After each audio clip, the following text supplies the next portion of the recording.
Welcome to the Sunday morning meditation service. We're so blessed to be in this beautiful facility, and it was a wonderful experience building it. Jack and I were always into renovating something that was old, and it took a lot to convince us to build new because we came from really low income background, and it was just thought if there's a building there and it's not being used, you just renovate it.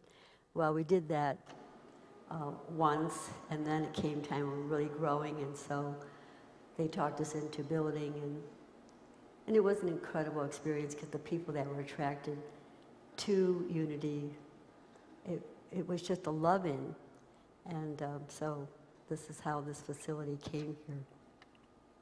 We're in a time where there's so much change going on rapidly, and it is such a time when we should be making a commitment to meditate every day, to lift our consciousness, and as we lift ours, we lift so many people around us. It was like this when we, in 1968, when we marched in Chicago. We were not cause people, we were show business people, and that changed our life with the people we met there. And we then knew, we came back to New York, that why we were together. I mean, all of a sudden we just wanted to get into the spiritual life, and we're just seeking, and people were handing us books, and we just got into meditation. Well, we are in that time again that the commitment to your spiritual life is what's going to make this turmoil come to good. The environment will be affected by it. All these wars that are going on, all the guns that people want to buy, for what reason? I mean, I can understand hunting, but it's just become beyond in this country that so many people fought for to have a democracy. And yes, it was never perfect. Nothing ever is perfect. But we must, each one of us, go into meditation to raise the consciousness to hear what the divine wants in this time of chaos, how we can better humanity, all of life, the plants, the animals, the earth, the water. We have done so much to it that we can make the changes, but we don't really know how with the forces that are out there. But the more we meditate and get quiet, we affect so many people around us with that commitment to become channels to the divine. And we can make it out of this if we turn within. You can read spiritual books, and you can do all the reading you want, but that commitment you make every day to go into the silence is what's going to change for the good the planet. So we're going to do a call and response. That's a lead up to the meditation, which is meditation. I mean, it's absolutely spiritual concepts, affirmations, and it gets you into that place so that when Jack does sit here and talk with the understanding that's coming through him, you're prepared for when we go into the silence, which we will be doing, and maybe he'll do a few affirmations. But, so let's start.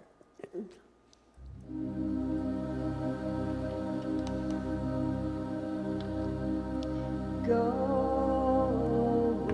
within,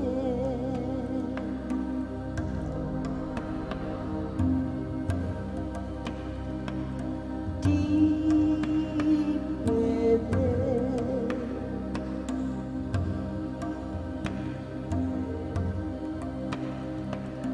know God.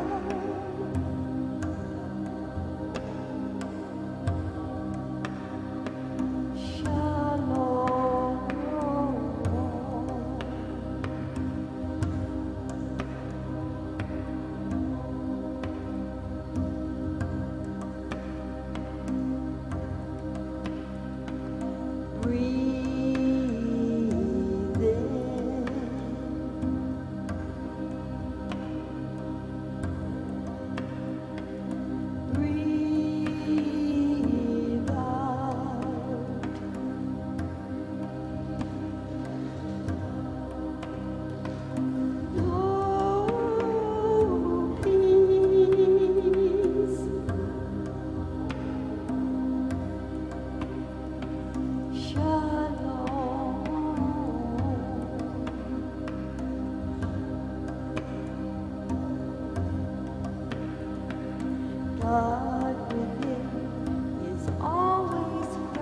Source of all life is always present.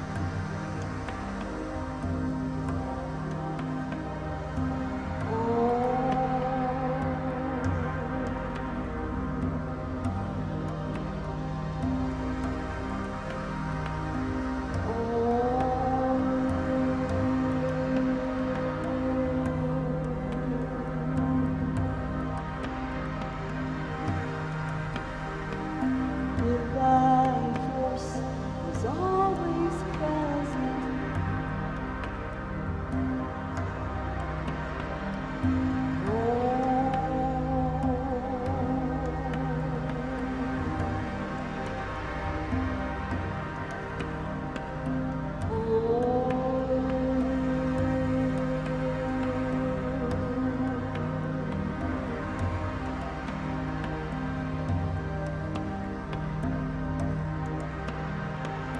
Be still.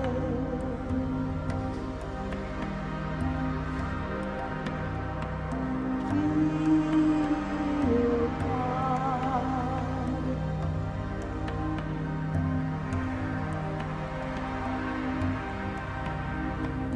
Know peace. Deep peace.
God within is always present.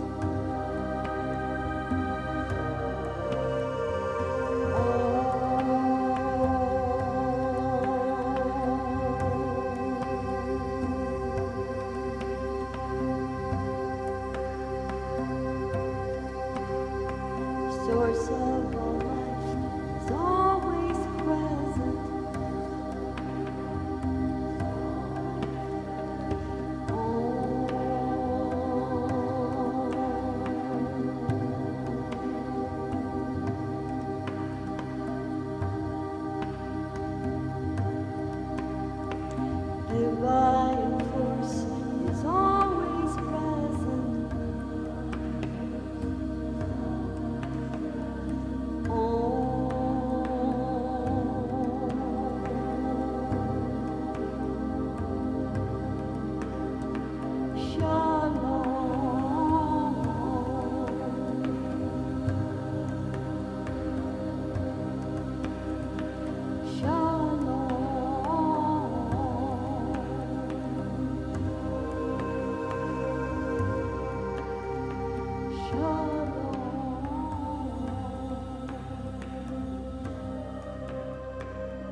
Good morning, everyone. I received a text this week from someone I wasn't able to identify. I suspect this person had shown up at one of my services Wednesday night or Sunday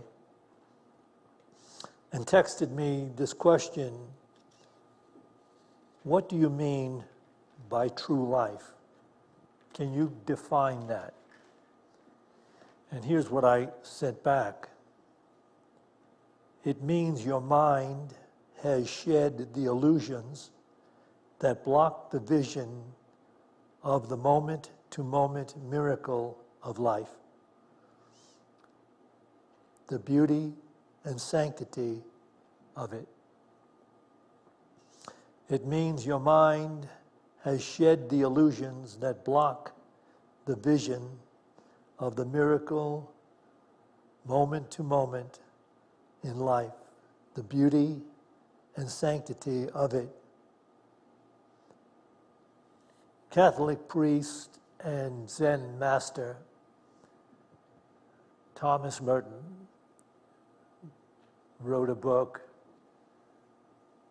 that was all about the insights of being in the sanctity and awareness of life, which is something that we are forever attempting to do because we take life for granted.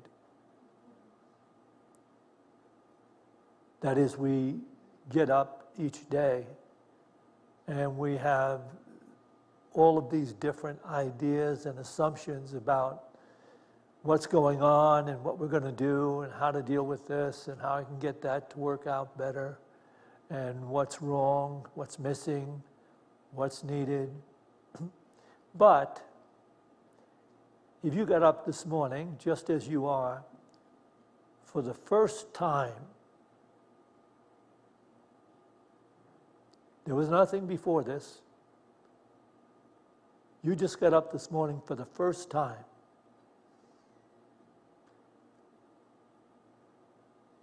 what would it be like for you? You would recognize the miracle of being alive, the beauty of it, the sanctity of it. And you would certainly be listening deeper to me than you may be right now. But here's Thomas Merton. Can we have this first PowerPoint? From his book, Love and Living, this is on page 15.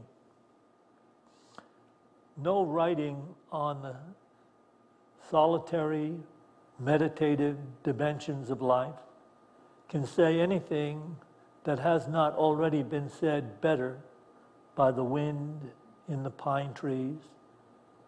These pages seek nothing more than to echo the silence and the peace that is heard when the rain wanders freely among the hills and forests. But what can the wind say where there is no hearer? There is then a deeper silence, the silence in which the hearer is no hearer. That deeper silence must be heard before one can speak truly of solitude. Can we take this back again, please? No writing on the solitary meditative dimensions of life can say anything that has not already been said better by the wind in the pines trees.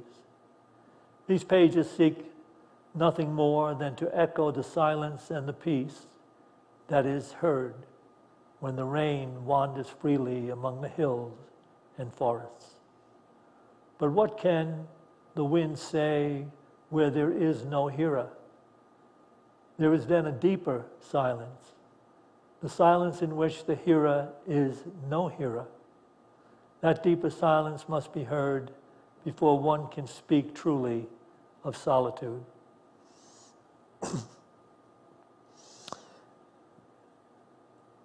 And I suspect that reading this has a certain emotion that it evokes. Because what we do, I think, is hearken back to times when we did hear the wind in the pines. Maybe not very often in our lives, but there were times when we did. Times when we did reckon with the rain just scattering over the forests and the plains. And how free and beautiful we felt in those moments. But then the world probably caught up with us, and we became motivated consumers, ego-centered, motivated consumers, ever attempting to try to make life work outside the realm of reality, the realm of God consciousness and peace of mind. Still, you may think that someone who is so enamored by solitude that it kind of denies our yoga in unity, because we are self-defined karma yogis. That is, we do not withdraw from the world. We don't withdraw to a cave or an ashram, a monastery or a sanctuary or anything like that. We remain in the world and carry on our lifestyles in the world, but we are doing a spiritual practice that removes our defined focus from the world and lifts us into this higher place of awareness. Whereas the Master said we would be in the world, but no longer of the world. And that is the place we want to be. That is the place where we are God conscious, where we are aligned with the intelligence that has given life to us. So that is necessary, but we have to have periods of silence. We have to meditate. We have to have periods of introspection in order for us to transcend the incessant thinking of the world in which we were born and raised and conditioned. For that's what we believe would be the way to find happiness.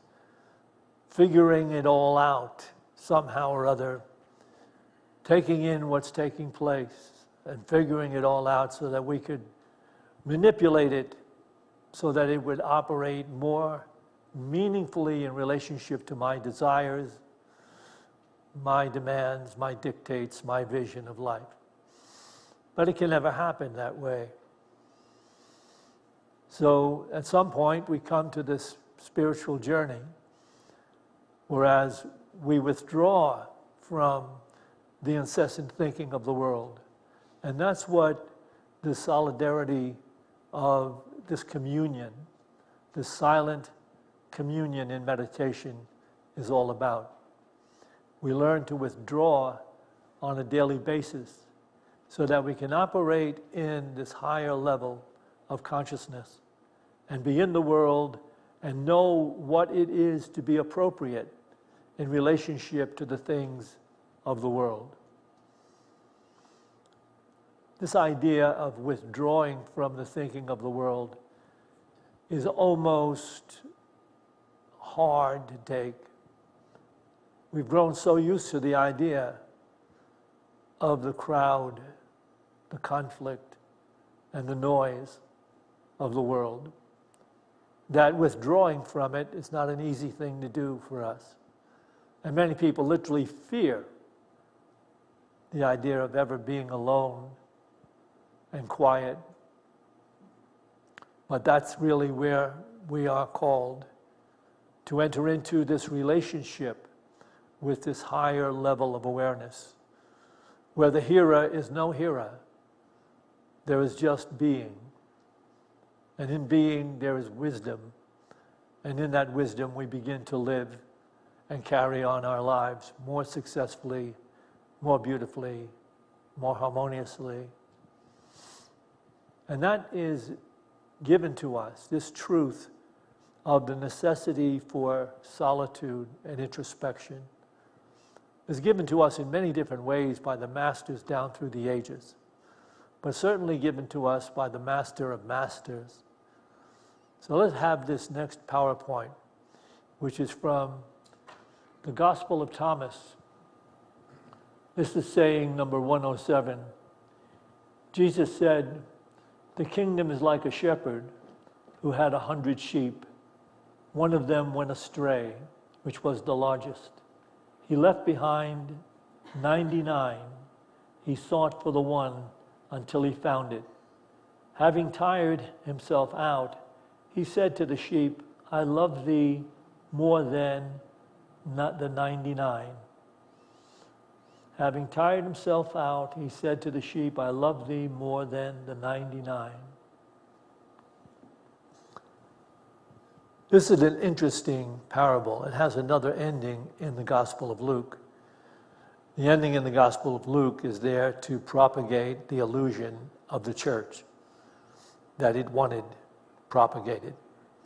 But here, what the Master is saying is, this one sheep, and in the parable itself in the book, I don't know why it's not in there, it was related to be the largest, and went astray. And here's this shepherd who leaves the 99, which is his livelihood, at the mercy of anything that could happen to them, to find that one sheep. Because that sheep withdrew from that collective consciousness of its world.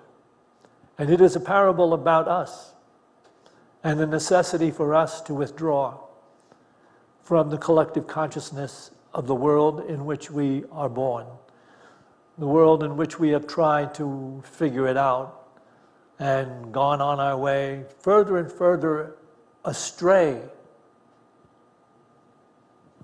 by being in the consciousness of the world. For the world is simply, as you know, all of the great corporations know, is a world of sheep, manipulated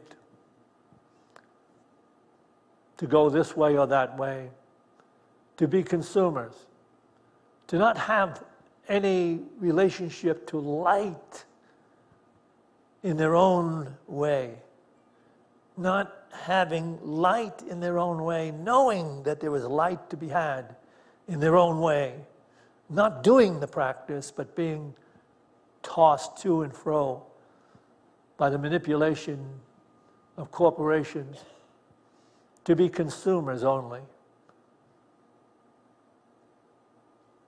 And so that's why, you know, so often people are reckoned to be sheep. Sheep herd together. They stay together. And we are called by such teachings as this to withdraw from that which is the acceptable awareness of the world, and to find that light within ourselves that can't be given to us from any pulpit in the world. It can only be attained by taking to task one's own awareness, one's conditioned awareness. And when you take to task that awareness, you relax the thinking of the world, and you retreat to the quiet place, and you wait upon the light to enter, the light of true life. And when that light enters, this is what will happen. You will experience a joy and a peace and a love that you now know has nothing to do with circumstances. Imagine it. If you haven't been there, and many of you have, a joy and a love and a peace that is said to surpass the understanding of the world, but that is a peace that has joy and love, and you know that it is not contingent. It hasn't come to you because circumstances have shifted in such a way as to fulfill your personal desires, your demands, your dictates, your striving. That hasn't happened. But here you have joy and freedom and peace. And when that happens enough, you no longer will struggle against the idea of being still and meditating. It'll become your beautiful pathway into the consciousness divine that has given us all life. So, it's interesting that sometime back, and this story caught my attention. I saw it, actually I didn't see it, I think I heard it on a local news program. They were doing a thing about, and I think this took place in Montana. They're doing a little story about a cow that escaped from the big pen full of cows at the slaughterhouse.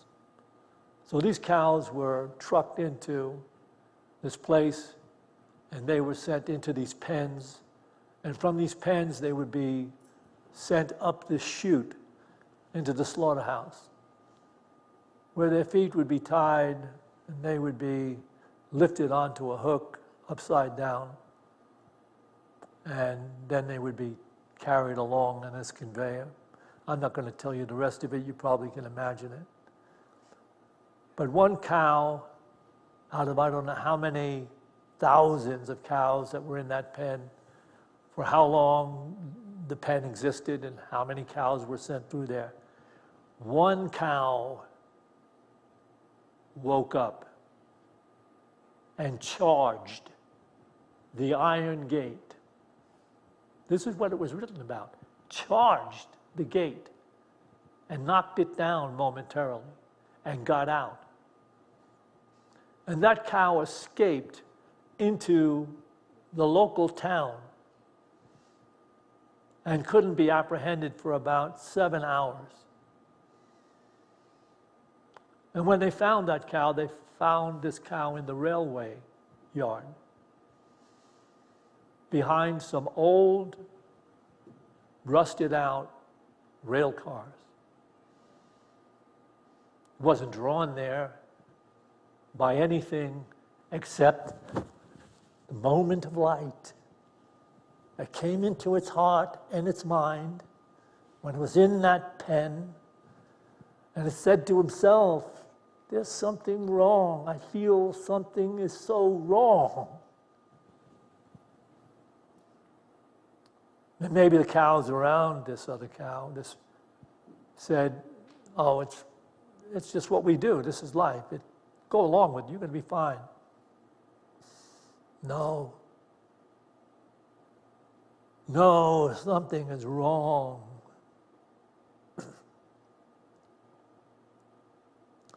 You know, when I read that article, it was too bad because I guess they finally apprehended the cow and got it on a truck, took it back and murdered it. But if there was any light in any human being in that area, in any cowboy there, any light, he would have said, hold everything.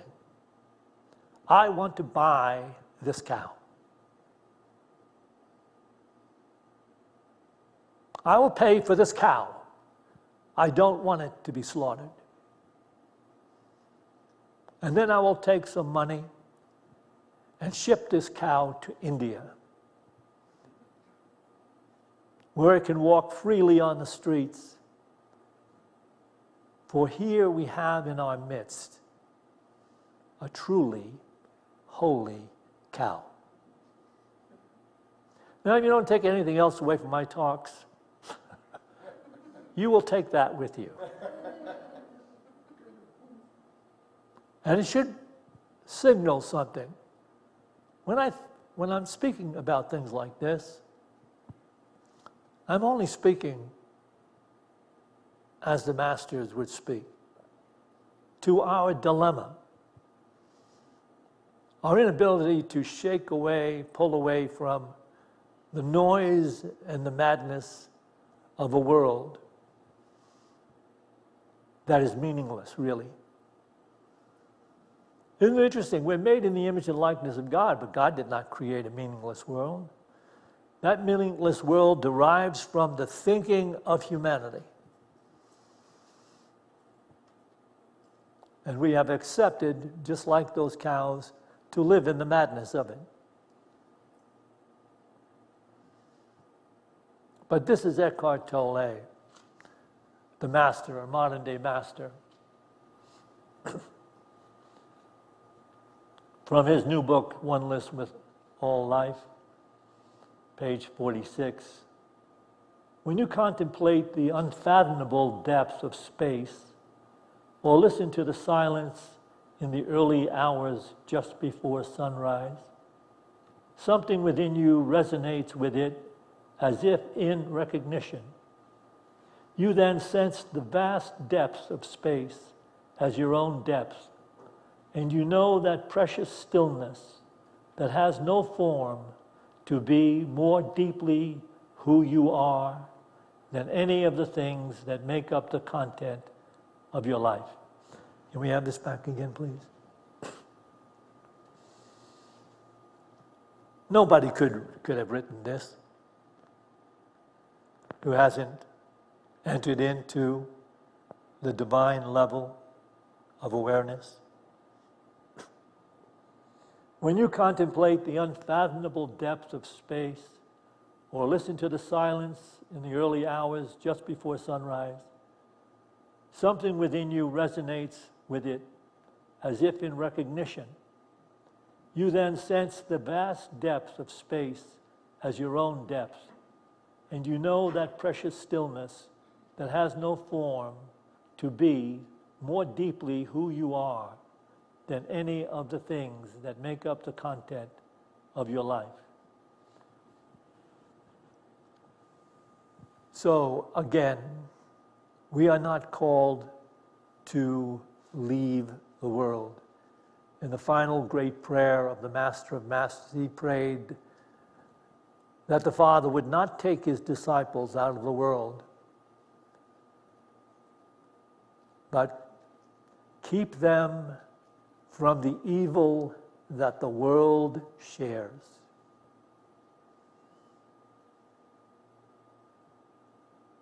So that we are called to become yogis, to live our lives, to carry on in our marriages, in our jobs, in our friendships, in our aspirations. We're called to do all that. But to do it effectively, beautifully, we must take time each day to be still and enter into that alliance with the intelligence that is life itself, and slowly become emissaries of that intelligence that know what we are doing. Our first priority is always to be bestowing peace.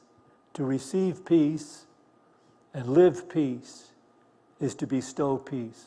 When you practice the truth, you will learn how to catch yourself when your peace is leaving you. And whenever that is happening, you should practice pausing. Have you the courage to pause and call your peace back? To say, I could see peace instead of this which is becoming a problem. I could look past the problem. I could look past all of the problems. Because all of the problems are seemingly reflecting a meaningless world created by the thinking of human beings who are not yet awake. Why should I identify with that and react to that and be part of that when I could choose peace? I could be peace. And in being peace, I enter peace into the collective consciousness of humanity. I enter light. I enter wisdom.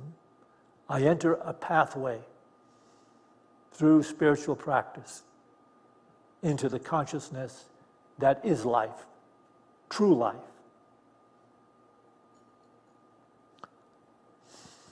So I will lead a guided meditation again today. First, we will listen to the crystal bowl. And as you're listening to this, just become very present. To the best of your ability, allow your desire to feel good. Receiving nothing except this presence. Just to feel good, have peace right now. Whatever else you may have brought with you that concerns you, for this time, let it go.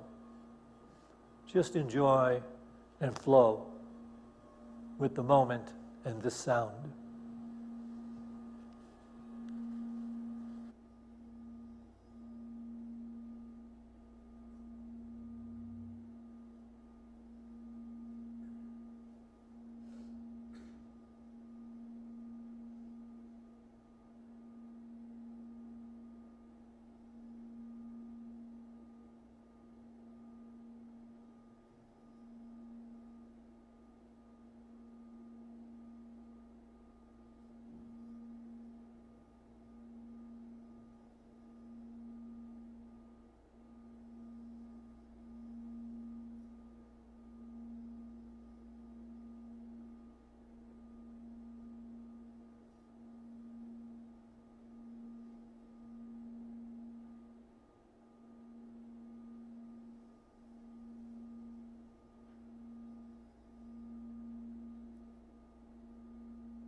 and know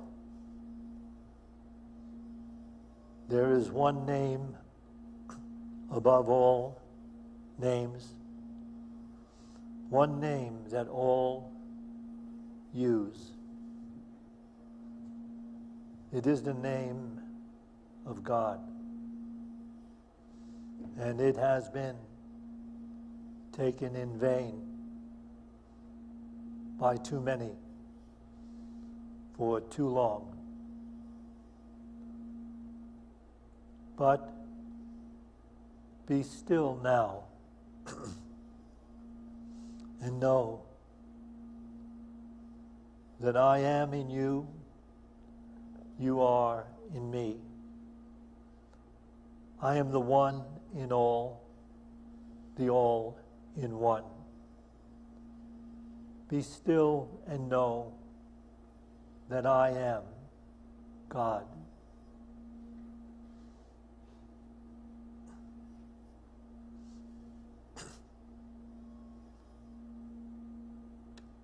Be still and know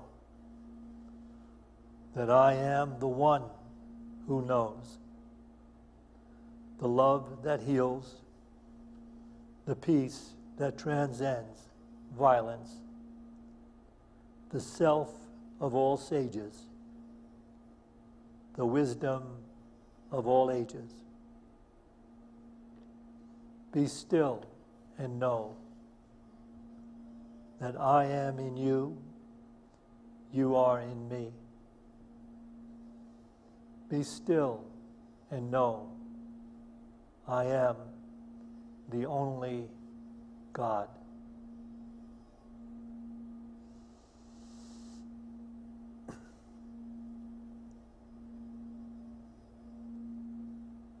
Be still and know that I am in you, you are in me. I am the one in all, the all in one. Be still and know that I am the one who knows, the love that heals, the peace that transcends violence, the self of all sages, the wisdom of all ages. Be still and know that I am in you, you are in me. I am the truth that will make you free. Be still and know that I only am God.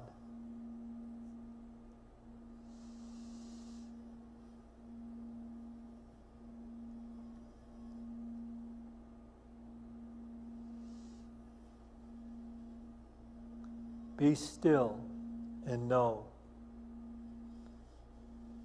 I am the one who knows.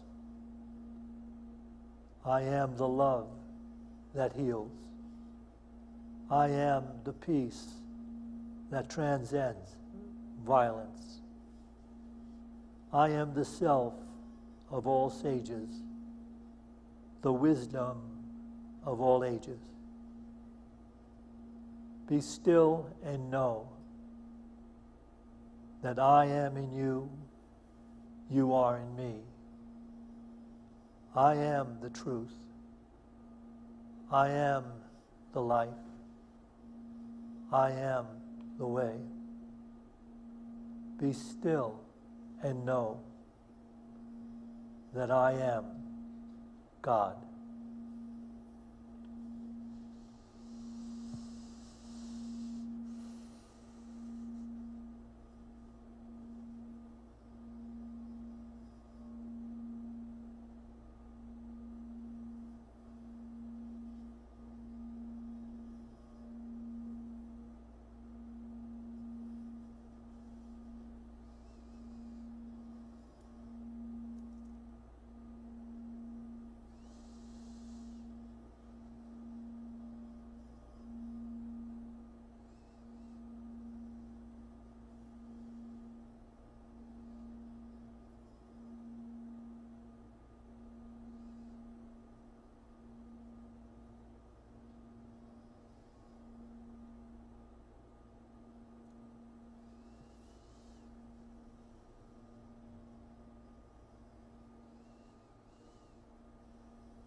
as we go forth from this meditation to those places we occupy in time and space. Let us go forth with a greater determination to practice the presence. For this opportunity in every moment, we give thanks. And to this we say, Amen.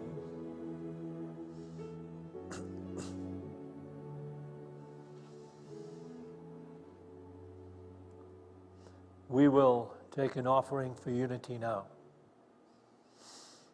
And those of you that are watching this on live stream, you have these different ways you can tithe to Unity of Boulder.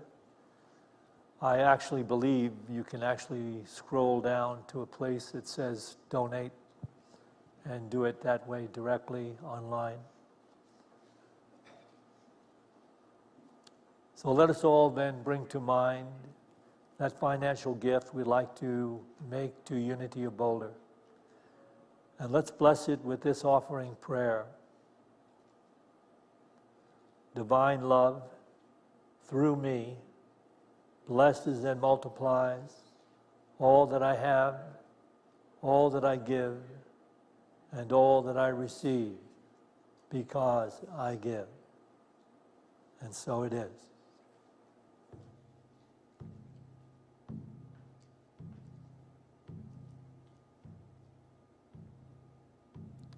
Yo-ho, Ogani, yo-way, way-hi-hi-ya, Ogan, yo-way, way-hi-hi-ya, Gai, now-ya, hey-ya. Yo-ho, Ogani, yo-way, way-hi-hi-ya, Ogan, yo-way, way-hi-hi-ya, Ga, now-ya, hey-ya, way-ya, hey-yo, way-ya, hey-ya, Ogan, away, way-hi-hi-ya, Ga, now-ya, hey-ya, ho.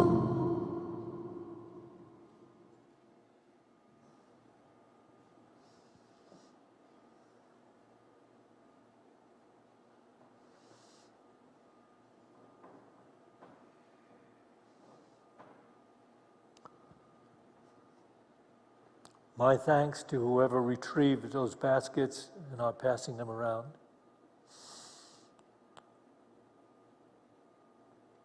Join me now, please. We dedicate this tithe to the will and the work of the Spirit of Truth, the Spirit available to each of us, the Spirit that joins all of us. We dedicate this tithe to the victory of the Spirit of Truth. Amen.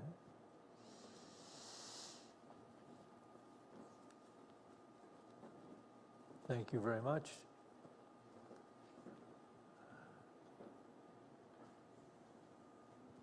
Santisha will be speaking at the 11 o'clock service.